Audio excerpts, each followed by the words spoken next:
You're listening to the Radcast, a top 25 worldwide business podcast.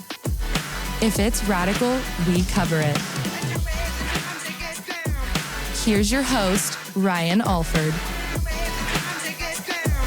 Hey guys, what's up? Welcome to the latest edition of the Radcast. It's Friday, June 2nd, 2023, our weekly marketing, business, news, and entertainment of the week. Hello, hello. Happy National June. Yeah, and National Donut Day. Yes. Donut. Yeah. This is my friend's anniversary and I never forget it because it falls on National Donut Day. I know. A Krispy Kreme or Dunkin' Donuts? Oh man. Strawberry pink frosted above everything. Don't really care where it's from. Okay. But like gun to my head, probably Krispy Kreme. Yeah. Dunkin' Donuts is good. I like Dunkin' Donuts. Yeah. But that Krispy Kreme original is hard to beat. Mm-hmm. Heat it up. Oh yeah. Hot and ready. Hot now. But I do love called. a good sour cream donut. Yes. Yeah. Sour cream from Sounds Dunkin's gross, pretty good. but no, they're actually so delicious. good with coffee. It tastes nothing like sour cream. No. It's just, And look, if it did, I wouldn't be mad. I'll eat sour cream with a spoon.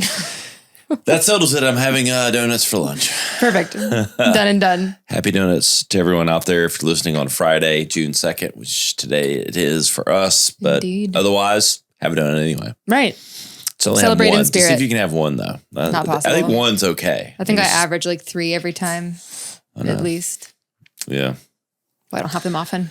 Yes, he had a good week. I did. Did you have a good Memorial Day? I did. Long weekend? Well, I mean, we had fun. Yeah. At the lake. It was raining and 55 degrees. It was very gray. In South Carolina. Mm-hmm. It had to break some records. I don't know. Like usually like sweltering by now. It was definitely. I would have gone for sweltering over cold. Yeah, I'm just ready for the sun. I was in a sweatshirt most of the day, like Friday night and Saturday. I had my jacket with me the whole time. Mm-hmm. Monday came through a little bit though. Yeah, it was sunny.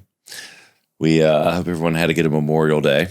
And it was uneventful. I mean, it was just lake stuff that didn't feel like, I mean, it did some Monday, but it's like, I don't know. If you didn't get the whole weekend of like sun and kicking fun, off like the summer. Yeah, no, I don't think totally I've hear kicked that. off the summer yet. No, I guess either. I got to retry this weekend. That's what 4th of July is for. Just to keep holding out. No, it's called June 2nd weekend. There you That's go. what it's for. Kick it off with National Donut Day. Yes. What else we got cooking? I have a burning question for you. Are you an Alexa or a Hey Google person? Or neither? Hey Siri. Okay, yeah, And that's right. We're both we have Apple Alexa people. in the kitchen. Yes. So we have. Did you ever buy the voices for her? No, absolutely not. Probably a good thing because as of now, Amazon is discontinuing its celebrity voices. Did they actually sound like the celebrities? Oh yeah. Okay. Well, because it was this. I think it was celebrity recorded. It wasn't like AI, and the reason why they're doing away with it is because they're doing some budget cutbacks, and you've got royalties that are involved with all of that. But if you did pay for them, you can use the 3 that it mainly affects are Samuel L. Jackson, Shaquille O'Neal, and Melissa McCarthy. You know, I don't trio think they you did a good always enough think job of promoting together. it because I didn't even know it existed. I just wouldn't pay for it. Like it's a fun No, I definitely offer, wouldn't pay but I'm for not it. going to pay extra for it. But if I could go, hey Alexa, turn into Samuel L. Jackson. But you have until September 30th to continue. You can't keep To not buying it, buy but it if you and already have it, you can keep using get it it until the anymore. 30th. Yeah. I don't know. I think I'm going to pass on that one. We need to like edit somebody's voice in this moment, like Melissa McCarthy, who's in the new Little Mermaid movie. Yes. Which I plan on seeing at some point. I absolutely won't. I have no girls in the family other than my wife, but no little girls I have to please with Little Mermaid. I'm excited that I don't have to do that. Well, we've got some romance novels in the notes today. Smoothie King has used ChatGPT to write a 250-page romance novel. And in this novel, it's all coded with different coupons and offers that Smoothie King customers can partake in. Yeah. I mean, a summer fling to the extreme. Details of budding relationship. Oh, that's what it's about. With Walter Malone. Do you know who that is? That's a play on watermelon. Oh. That's the lead character's name. Right over the head. In the insert over so the head. So you wouldn't sound. be getting these clues. I don't know Walter, but I know Ben Dover. I don't think about Smoothie King customers being avid readers. Like that just doesn't feel like a pairing, but clearly they've done some research behind this. I think it's really fun and kind of weird. Yeah. I want to know, is it just lots of puns or is it like truly like a romance novel? I'll look it up and do like a dramatized. Am I falling in love with smoothies or am I falling in love with like these people? I will record the audiobook just for you.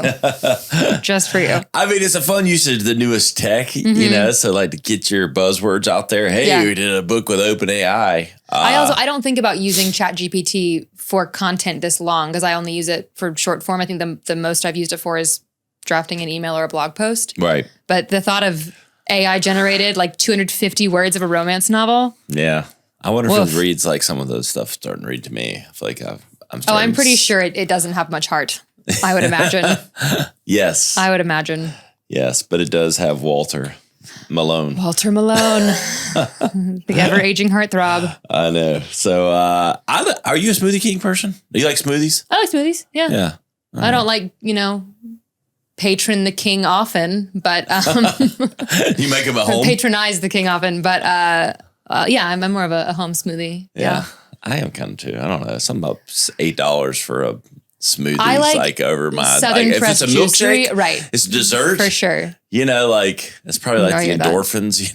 Like the sugar endorphins. Okay, I'm in. But I used to have the really expensive like protein powder. Yeah, no, I'll chew my food now. Stuff at home, but. I don't know. Just $9 for a smoothie. So it's starting to get a little steep. I wouldn't go out of my way for it. Yeah. But if they have a romance model, maybe. Maybe that's the selling point. Yes. That's the target audience. We got some Radcast news. Hope you listened to this week's episode with Sun Yi, the owner and founder of Night Owls Media and digital agency in New York. Great storytelling. He told a great story. Dry humor. Really interesting. And if you want to grow on social media, go listen to the episode. He had a lot of actionable tips. That was this past Tuesday. Next week, we've got another best of edition. Some of the best of motivational business stories. Some of the best ones the last couple of years. Michael Bayer, Bobby Maximus, William King Hollis, and Cody Byrns. Very unique, diverse set there, but all what I would classify as motivational storytelling in the business field. Some of them have overcome tremendous adversity, including Cody Byrns, who was burned on like over 70% of his body. God. It's come back and become a motivational speaker.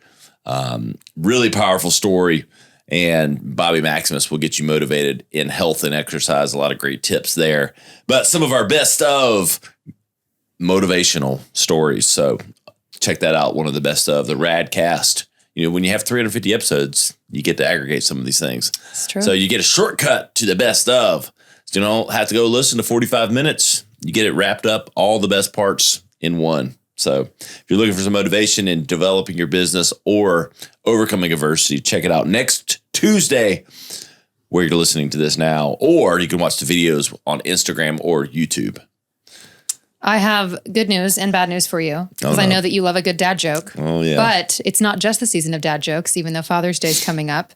We have an amazing offer for our listeners from our absolute favorite meat sponsor of the Radcast, Good Ranchers. American meat delivered. You can head to goodranchers.com and use code RADCAST for $30 off your first box. We've already kicked off summer, at least we're trying to here in South Carolina. Hopefully some of y'all have had better luck than we have. But if you are looking for something to buy for your father, I know my dad is impossible to shop for. And my brother and I actually have given him like cuts of Wagyu beef before. And now I'm just going to have it delivered. Don't have to go to the butcher. There it is. I can use my Radcast code and I know he's going to be happy. Exactly. Get $30 off with code Radcast. And we're all happy. He's happy. So I'm happy. a dad. I've got 4 boys. So if anyone wants to buy me a Father's Day gift, this is a good one. Just go to Good Ranchers, goodranchers.com, plug in our code, send me more. I have lots of room in my freezer. So what dad wouldn't want more meat on the grill? Truly. Yes. Especially knowing how good this is and how high the quality is. Yes. Steakhouse quality delivered right to your door, including Wagyu burgers. I think I might have some burgers this weekend. Oh, they're so good. I was actually digging out my 7-year-old son, Nash. He's spoiled to a degree, like all of them, but he has like a little scoop of ice cream. That's like his dessert each night. And so I was digging out last night. Chocolate. Excellent. Only chocolate. That's his only go-to right now. And what was in the way of getting that chocolate ice cream was those burgers. So I was staring at them going, It made me hungry in the moment. Soon. It was like 9 o'clock at night. I'm like, I guess I can't have a burger right now. But I've made bacon pretty late. I'm not going to lie. It's never a bad time for bacon. Never a bad time for bacon. But yes, 100% American raised meat. Every bite is great. Let me tell you, this is takeout quality right to your house. The official steak delivery company of Ryan Alford and the Radcast. Get $30 off with code Radcast. Like Christina mentioned, you'll thank us for us later, and it is a great gift for Father's Day coming up. Make every father happy. I'm telling you, I'm speaking for the truth here. As a father, if this showed up on Father's Day, we be in. Very happy. Very good. Father's Day is June 18th, so go ahead and just place that order, have it delivered on time. Exactly. Now's the time to do it because you're going to get busy. Done. You probably take a week or 10 days, so you're right around that window. All of a sudden. Delivered right to their door. Yep, there you go. Yep. Give Dad, something he'll like, because that's the hardest thing. Don't get him a tie. No. No ties. Not anymore. No wallets. No bad gift cards. No belts. That have no meaning. Sorry, just telling it like it is. That's what we do here on the Radcast. Keep it real. Get him some Good Ranchers meat delivered right to the door. Our good sponsor, goodranchers.com. We've got some Twitter news, per usual. It just cannot seem to stay out of the news. They are launching a new community note for images. This is kind of on the heels of all of these AI-generated images, but they've launched community notes for images in posts to put more on crowdsourcing moderation. The company aims to flag content like manipulated pictures or AI-generated images, such as the Balenciaga Pope that went viral a few weeks ago. Did you see that? No. I missed it too. I saw when they had little kids in the pictures. I didn't really care for it. But Sure. That was not AI, however. But Twitter is working on expanding this feature to videos and tweets with multiple media through the matching algorithm. Though the matching algorithm may miss some instances. So it's just kind of trying to keep everything safe. No, I mean, you're going to have a lot of this, for images, for videos, for audio. Audio, yeah, that's a big one. So the filters are going to have to keep up with all the bad players. So it makes sense. So hats off to Elon, getting something right here and there. Yeah. At least looking out for people. Yes. Trying to. Yes. LinkedIn is emphasizing the power of networking in a big global push. They have a massive campaign. It's global, and it's called Find Your In, which places an emphasis on the platform's networking capabilities. I don't use LinkedIn nearly as much as I should have, but I found this super interesting. The effort includes a whimsical short film supported by TV, social media, online, and video. As part of their effort, the flashy campaign comes after LinkedIn announced a corporate restructuring affecting 716 jobs through the company in its most recent earnings report, announced an 8% year-over-year boost in revenue. I think LinkedIn's underutilized by a lot of people, myself included sometimes. It starts to show signs of the Facebook effect a little bit of some of the posting, like getting away from business, which I'm okay with on certain levels. I do like to see people's personality, but I do think it's untapped and has a lot of room for growth. And I think you're going to see an expansion of the platform and not just where people go where I'm looking for a job or I have a job, which is probably 70% of it now. Like I'm looking for a job, I go to LinkedIn. I am posting a job, I post it there. Right. I think that communities are starting to expand there. You've got people doing newsletters. You have a lot of other things. And I am starting to see LinkedIn. I have seen a couple of their TV spots here recently. So I think you're going to see an expansion of it beyond just the jobs. But I just hope we can kind of keep it in the realm of business on some level and it doesn't just completely fade into Facebook 2.0. Social media. And I get so tired on LinkedIn of all of the spam emails I get and spam messages. It's it's the one, I get them more on LinkedIn than any other. DMs and everything. Yeah. I get a ton of the same thing. And it's so annoying. It's like, how many lead generation companies can there possibly be? Right. They all hit me up on LinkedIn. And they just base it off of one keyword that might be hiding somewhere on your profile. Drives me nuts. And unlike even Facebook or Instagram, and when we start on TikTok's DMing is terrible, but nonetheless, I don't immediately on these other platforms go, someone's trying to sell me something necessarily, but on LinkedIn, every time, everything, I'm like, okay, what are you selling? Yep. And that's why I don't use it as much for that anymore. I try to just keep it organic. Because I'm like, you know what? I can't practice what I hate against, you know? So I just don't inundate people with like, hey, you know, like I'm not really that kind of sales guy anyway, but like, I think you got to kind of get out of, you know, all the spammy stuff and find ways to create true connection to community. And I think they've got a ways to go there, but I think there's a lot of opportunity as well. Because I do think it is the platform, and it makes sense because it's a professional platform where I feel like the people are real. Yeah. You know, like on social media, at least for me, getting so many DMs, different things, I'm like, how many of these people are actually not even real? Like just a robot being told to do something or whatever. Like, right. It's someone like, paid overseas. I do think it does have a credibility that leads itself to greater potential. I can see that. So I don't know. I mean, I know that everybody has their profile photos and stuff, but think about how many on all those social platforms. And people, with all these like AI the memes photos, it's like all this stuff. I still feel like there's a level of credibility with Instagram that could be leveraged to do more things that, you know, bring it to streamline that. Yeah. Real versus fake. Yeah. Exactly. I also think that LinkedIn lends itself to more long form content. I am more prone to. Yeah. I would prefer more content. Like I would rather click see more on LinkedIn. Whereas if I see that on Facebook or Instagram, I'm going to scroll right past it. Agreed. So just my thoughts. Yep. There you go. But I don't go. use it much. So what do I know? Burgeoning platform it is, that LinkedIn. On to our marketing news. Frito-Lay makes the largest ever investment in women's sports for the FIFA World Cup. The marketing program marks the snack company's largest ever investment. And the World Cup themed packaging will be released for Lay's, Doritos, and Cheetos. You know why that is? It's because guys are the ones that munching on those snacks. Like, I know women eat them too, but man, guys, I think are just known for that. I was eating some Doritos. I freaking love Lay's. Like Lay's last and Doritos. night. Like, my kids having snack foods around. I'm like, get that away from me. It's like, but I won't do Cheetos. I can't with the Cheeto fingers. I'm so even thinking about it. Everybody snacks, but I think guys are worse at snacking. I don't know. Like, oh, absolutely. For sure. Those guys are just snackers. That's probably why they haven't I'm sure they've invested, but not as heavily. Maybe that's starting to change. Yeah. I mean, that's the problem. They market to us too much. And so they're going to start marketing to you. You're going to start snacking. They're marketing diets to women and food to men. That's how that works. This is fun since we're both Apple Music lovers. Apple Music Classical is now available on Android. Apple's slowly taken over the world. Apple Music Classical is now available on Google Play Store for Android users with an Apple Music or Apple One subscription. The app was first announced earlier this year in March and was acquired by Apple in 2021 from streaming. Over 5 million tracks are available to search through using keyword combinations like composer, artist, instrument, work title. Yeah, I mean, I'm not personally like a giant classical music person, but I was surprised because I have my Galaxy Fold and it has Apple Music on it. Like they're just regular Apple Music. So I was actually surprised it actually had that. I didn't know they rolled, every platform out.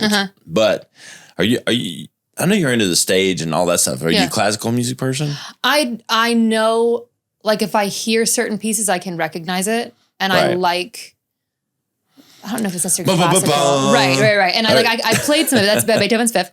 I mean, it's not my go-to like running music or anything, but I enjoy it. I appreciate it. I like going to the symphony because I'm 80 years old. I can get behind it. Yeah. I loved studying it in school. Loved it. Yeah. I took piano for like 5 years when I was growing up. So I remember like chopsticks and, all the really difficult Maybe songs. That's on there.